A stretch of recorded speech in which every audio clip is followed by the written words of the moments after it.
Captain Jin Su checked the screens on the bridge of his ship one more time. The Dauntless was the newest and best ship in Earth's fleet. Jin had been its captain for only 6 months. He was proud of this job. At 32 years old, he was the youngest captain ever chosen to lead an exploration mission. "Captain, we are entering the new star system now," said Officer Q, who sat at the navigation desk. Jin nodded. "Good. Scan all planets for signs of life or useful materials." This was supposed to be a simple mission. Find new planets where humans could live. Take samples. Make maps. Go home. Humans had been doing this for 20 years, slowly moving outward from Earth, building new homes on distant worlds. "Sir, I'm picking up something strange," said Hei-yun, who worked at the communications station. Her fingers moved quickly over her screen. "There's an energy signal coming from the third planet. I've never seen anything like it." Jin walked to her station. The signal pattern on her screen pulsed in an odd rhythm. "Natural or artificial?" "Definitely artificial, sir. Too regular to be natural." Jin felt a small knot form in his stomach. In all their years of space exploration, humans had found simple life forms on other planets, plants, insects, small animals, but never intelligent life that could build technology. "Send a message on all frequencies," Jin ordered. "Standard greeting package." Hei-yun sent the message that all exploration ships used when entering new territory. It contained basic information about humans, peaceful images, and simple math to show they were intelligent. They waited. 5 minutes passed. "No response, sir," Hei-yun said. Jin was about to order a closer look at the planet when the ship suddenly shook. "What was that?" he demanded. "Sir," Q shouted, his voice rising in panic. "Ships are appearing all around us.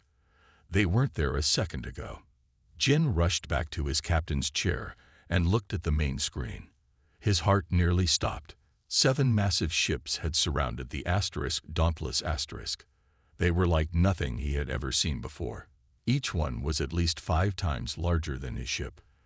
They had smooth, dark hulls that seemed to change color slightly, like oil on water.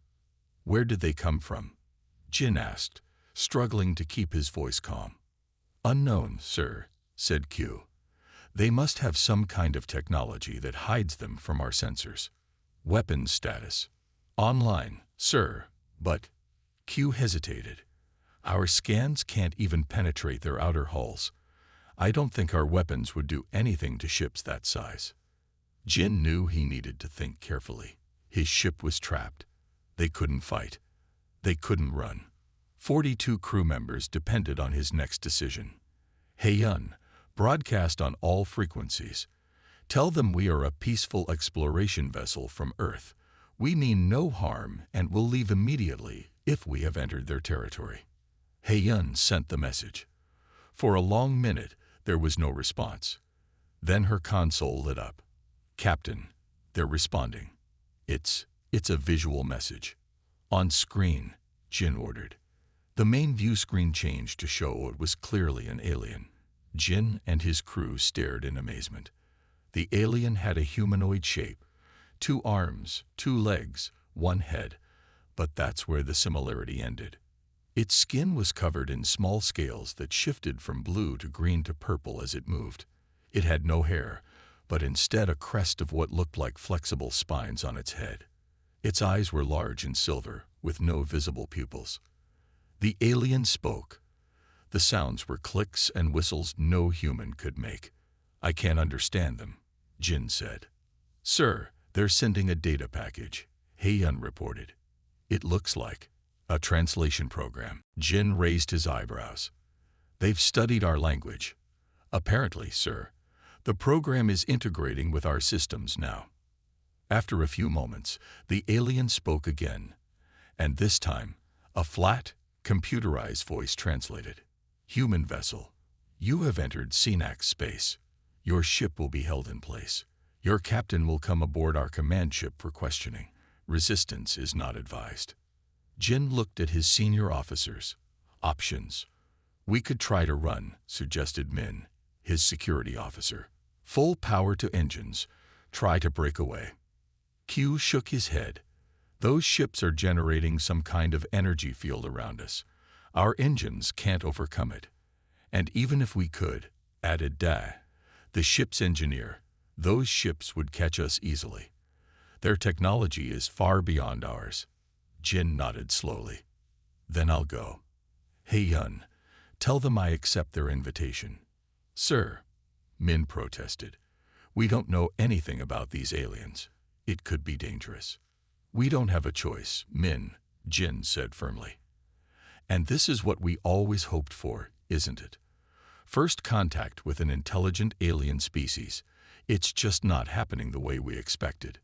20 minutes later, Jin found himself in a small shuttle heading toward the largest alien ship. Min sat beside him, along with Hei-yun. Jin had insisted on bringing his communications officer, hoping her skills might help if the translation program failed.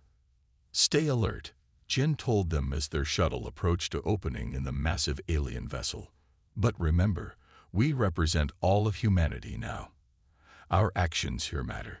The shuttle landed in a large bay. The door opened automatically. Jin took a deep breath and stepped out. 5 alien guards waited for them. They were tall, at least 7 feet, and wore what looked like armor that moved with their bodies as if it were alive. They carried strange devices that Jin assumed were weapons. One guard stepped forward and spoke. The translation came through the program now loaded on Jin's tablet. Follow. The Queen waits. Jin glanced at Min and Hei-yun, then nodded to the guard. We follow. They walked through corridors unlike anything Jin had seen. The walls seemed almost alive, pulsing gently with soft light. The floor adjusted to their steps, providing perfect support. Jin realized this wasn't just advanced technology. It was beyond what humans could even imagine building. After several minutes of walking, they reached a massive door that opened silently as they approached. The room beyond was huge, with a high ceiling that seemed to show the stars outside, though Jin knew they were deep inside the ship.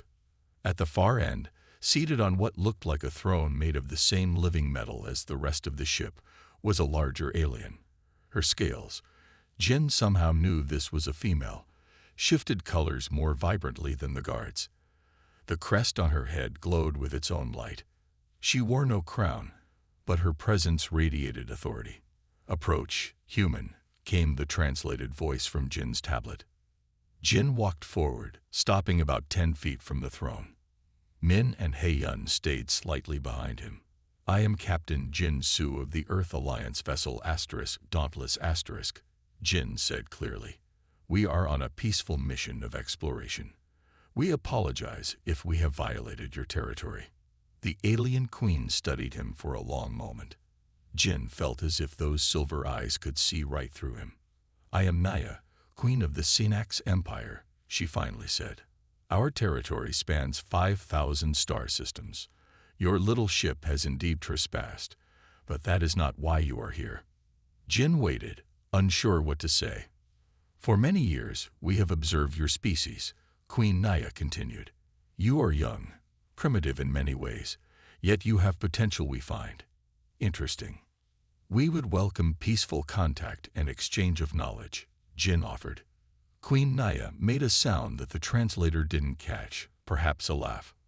Knowledge is valuable, yes.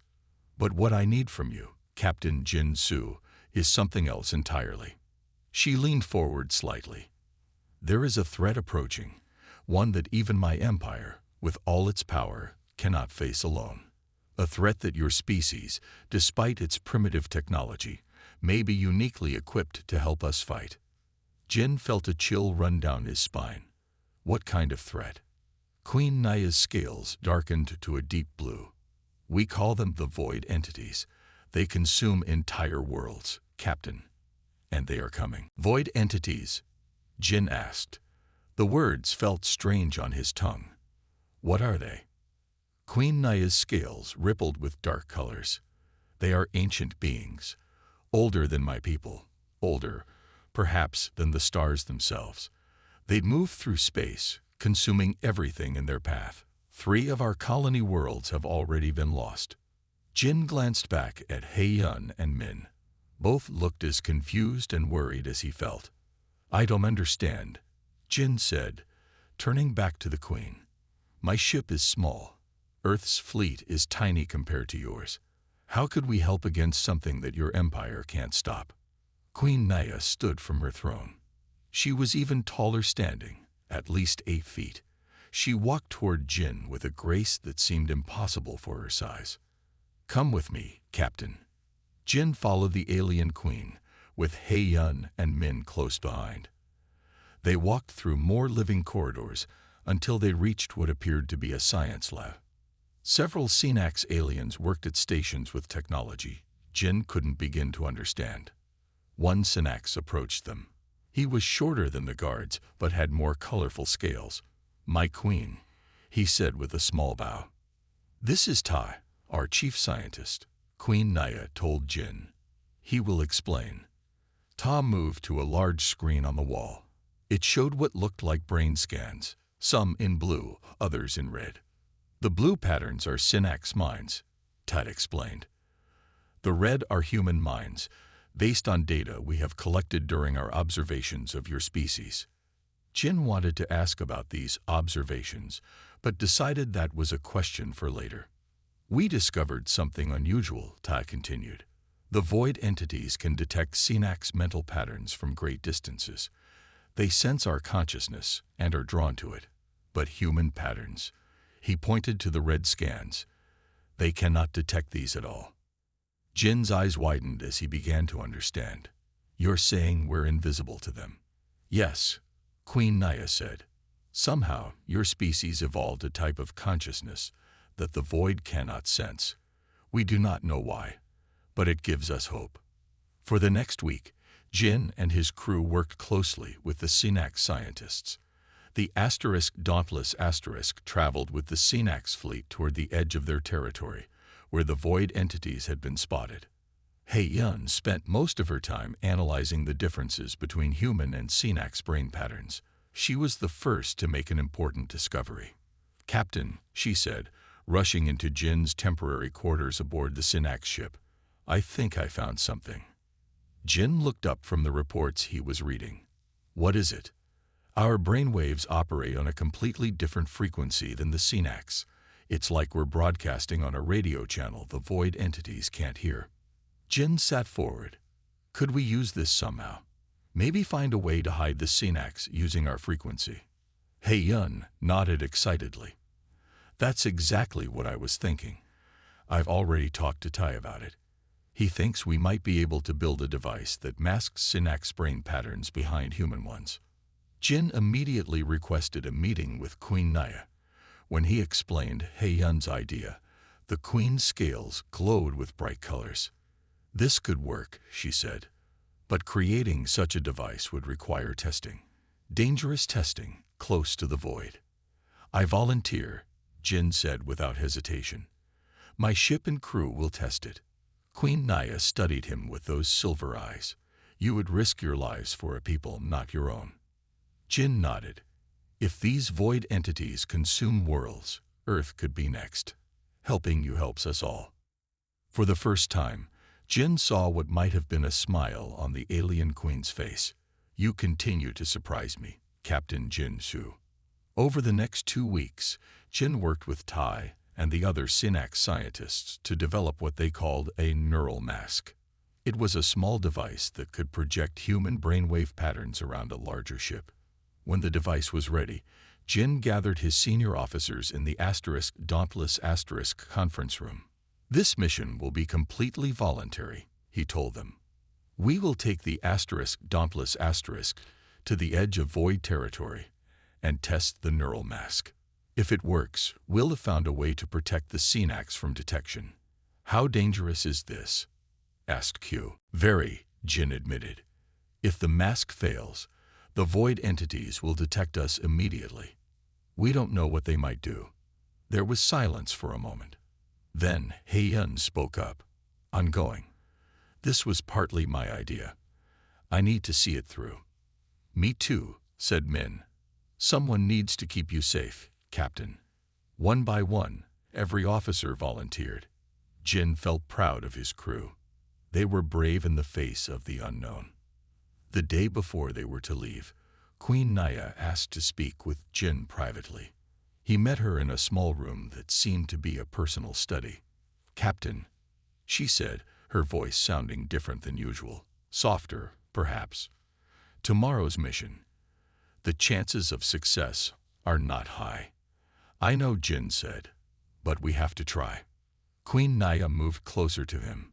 "There is something about you that I find fascinating.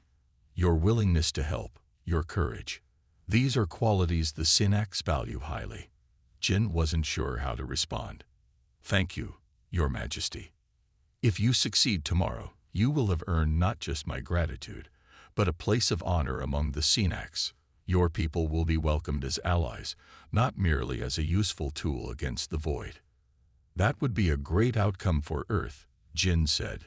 "First contact leading to friendship rather than conflict." Queen Naya's scales shifted to a warm golden color. "Yes, friendship." She seemed about to say more, then stepped back. "Rest well, Captain. Tomorrow will test us all." The next morning, the Dauntless prepared to depart. Jin had selected a small crew, just himself, Yun, Min, and Engineer Da. Queen Naya had insisted that one of her warriors join them, Commander Rai, a tall Synax with dark green scales and a serious manner. "The neural mask will hide my presence," Rai explained as they boarded. "If it fails, we will know immediately." Jin nodded. "Welcome aboard, Commander." The Dauntless departed from the Synax fleet, heading toward the coordinates where void activity had been detected. As they traveled, Jin noticed that Rai watched him constantly. "Is something wrong, Commander?" Jin finally asked. "The Queen's interest in you is unusual," Rai said bluntly. "She does not normally take such personal interest in other species. We're helping with the void problem," Jin pointed out. "That's important to her." Ray's silver eyes narrowed slightly. "Yes, but there is more. She watches you differently. I have served her for 50 years. I know when something is unusual." Before Jin could ask what he meant, Yun called from her station. "Captain, I'm detecting something ahead. I don't know what it is." Jin moved to the front viewport. In the distance, where empty space should have been, there was a strange darkness. It wasn't just black.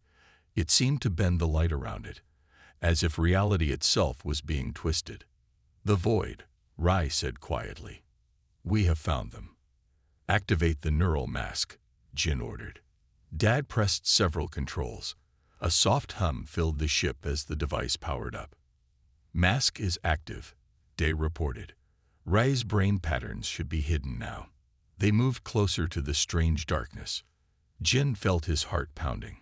If the mask failed, they might not have time to escape. "It's working," Rai said, sounding surprised. "The void is not reacting to my presence. They cannot sense me." Jin let out a breath he hadn't realized he was holding. "Good. Let's get closer. We need to learn as much as we can." As the Dauntless approached the edge of the darkness, their sensors began recording data. What they found shocked them all. "Captain," Yun said, her voice trembling, "the void. It's not destroying worlds. It's changing them." On the screen, they could see images of a planet that had been consumed by the void.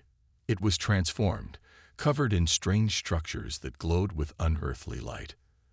"They're building something," Jin whispered. "But what?" Rai moved to the screen, his scales dark with concern. "We must return to the Queen with this information immediately. This changes everything we thought we knew about the void." Jin nodded. "Set course back to the fleet, maximum speed." As the Dauntless turned away from the darkness, Jin couldn't shake the feeling that they had discovered only the beginning of a much larger mystery. one that would change both human and Synax history forever. The dauntless asterisk raced back toward the Synax fleet.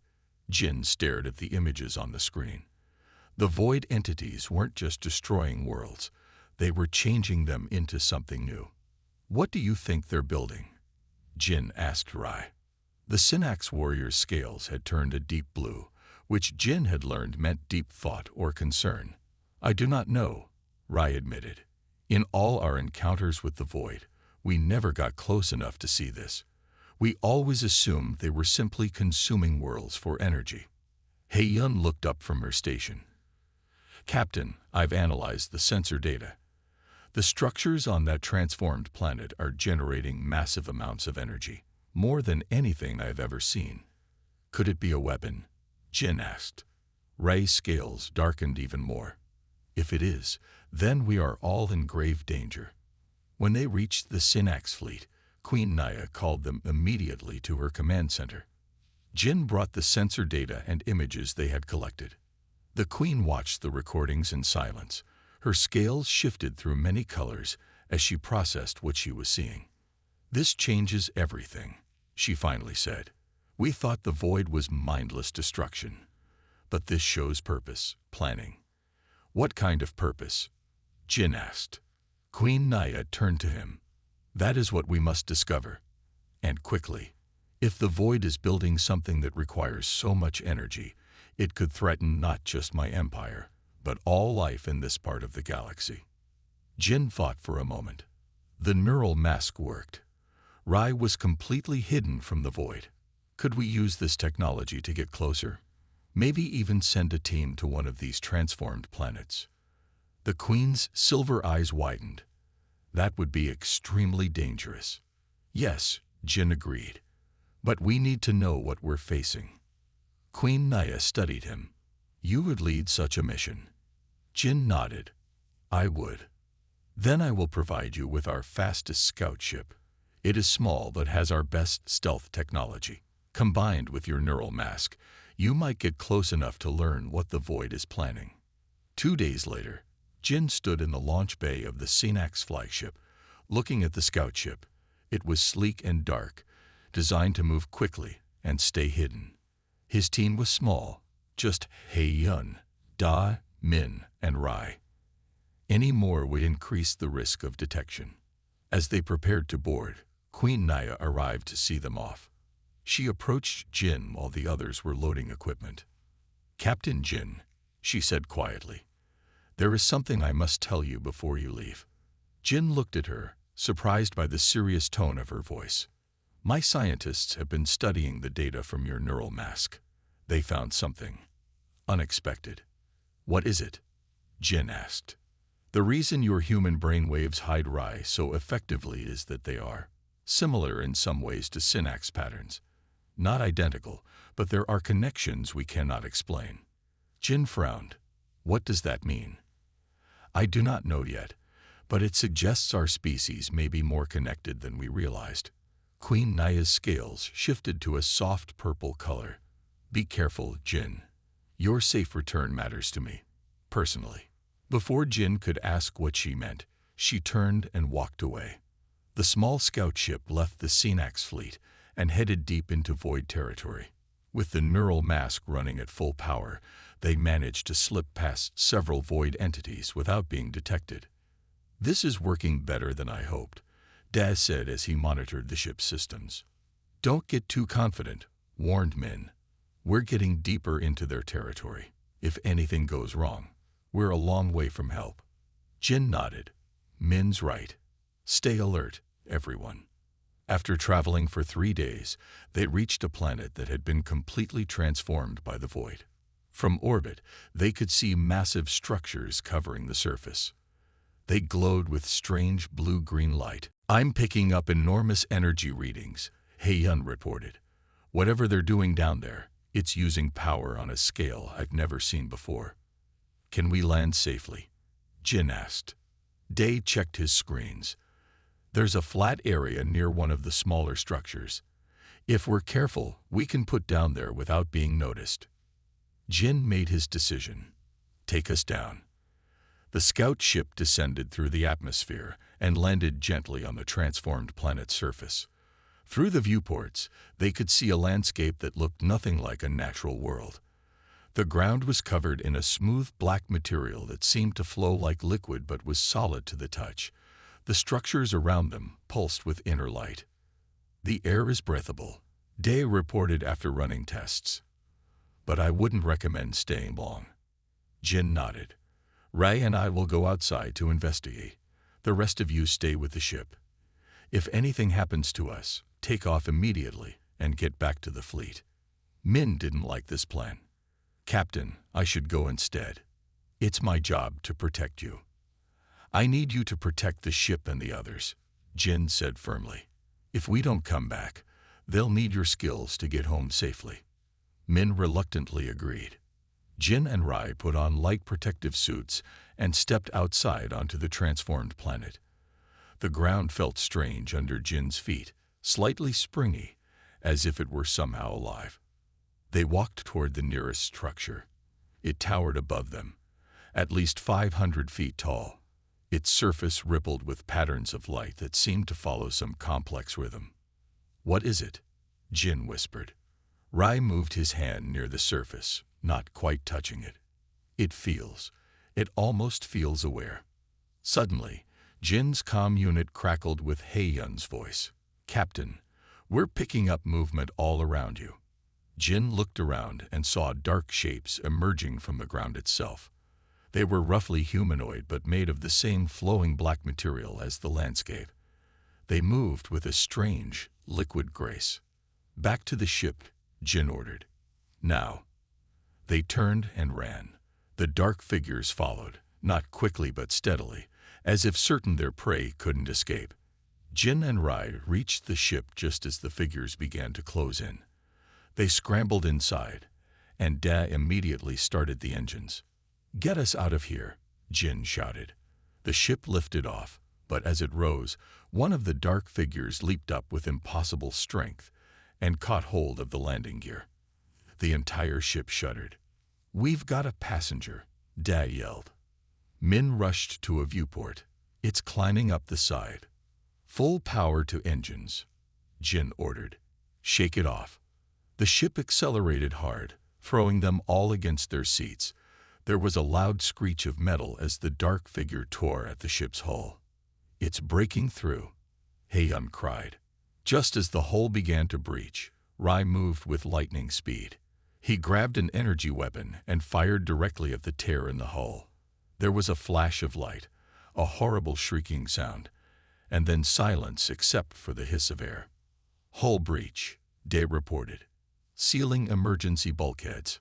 The ship stabilized as it left the atmosphere, but Jin knew they were in trouble.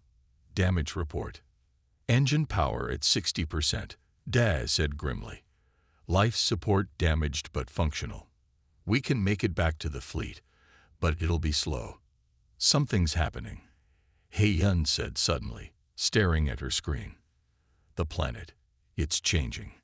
On the main view screen, they watched in horror as the entire planet below them seemed to shift and move, as if it were one giant organism. The structures began to merge and change shape, forming what looked like an enormous ring. "It's some kind of portal," Rai whispered. "They're building a gateway." "A gateway to where?" Jin asked. "I don't know," Rai said. "But wherever it leads, I don't think we want the void to get there." As they watched, more void entities began to gather around the planet, like dark clouds converging from all directions. "We need to warn the Queen," Jin said. "Maximum speed back to the fleet. This is worse than we imagined." The damaged scout ship limped away from the transformed planet, carrying a warning that might determine the fate of both the Synax Empire and Earth itself. The damaged scout ship took 4 days to reach the Synax fleet. During that time, Jin and his crew worked constantly to keep the engines running and life support working. "How much longer?" Jin asked Da, who hadn't slept in 2 days. "We should see the fleet in about 6 hours, Da said, his eyes red from lack of sleep. "If the engines hold." Jin nodded and put a hand on the engineer's shoulder. "You've done amazing work, Da." Get some rest. I'll watch the controls. In the small rest area, He-Yun was studying the data they had collected from the transformed planet. "Captain, I think I've figured something out," she said as Jin entered. "What is it?" "The energy patterns from that portal they're building.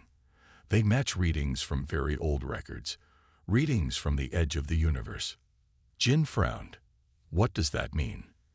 "I think," He-Yun said slowly, "they're trying to open a gateway to another universe." The idea was almost too big to comprehend. Another universe. Jin had never even traveled outside his own star system before this mission began. When they finally reached the Synax fleet, Queen Naya was waiting for them. Her scales were pale with worry. "We feared you were lost," she said as Jin stepped off the ship. She looked like she wanted to move toward him, but stopped herself. "We almost were," Jin admitted. "But we learned something important. The Void is building a portal, a gateway to another universe." Queen Naya's scales flashed with alarm. "You must tell me everything." In the command center, Jin, He-Yun, and Rai described what they had seen. They showed the recordings they had made of the planet and the strange gateway being built. "This explains why they are consuming so much energy," Queen Naya said. "Opening a path between universes would require power beyond imagination." "But why?" Jin asked. "Why would they want to go to another universe?" A new voice answered from the doorway. "Because they are dying." Everyone turned to see Ta, the Synax scientist. He walked to the main screen and pointed to some readings from the Void. "I have been analyzing the energy patterns. The Void entities are not invaders as we thought. They are refugees." "Refugees," Jin repeated. Ta nodded. "Their home universe is dying, collapsing. They are trying to escape to ours." The room was silent as everyone processed this information. "So they're not evil," He-Yun said. "They're just trying to survive." "By destroying our worlds," Rai pointed out harshly. "By consuming our people." Queen Naya moved to the center of the room. "If they complete this gateway and more Void entities come through, they could consume hundreds of worlds. Thousands. We cannot allow it." "What can we do?" Jin asked. Queen Naya looked at him with her silver eyes. "The neural mask. If we combine it with a powerful energy weapon, we might be able to get close enough to destroy the gateway." Jin understood immediately.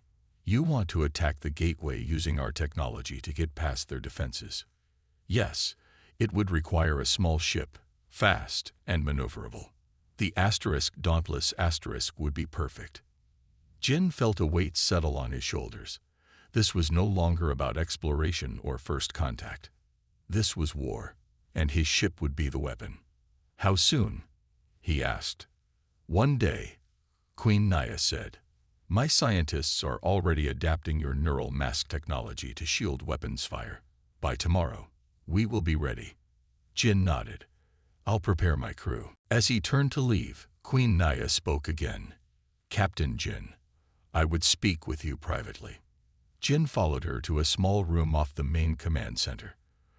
When the door closed, Queen Naya's scales shifted to a soft purple color that Jin had never seen before. "There is something you should know before tomorrow's mission," she said. Her voice sounded different, softer, less commanding. "What is it?"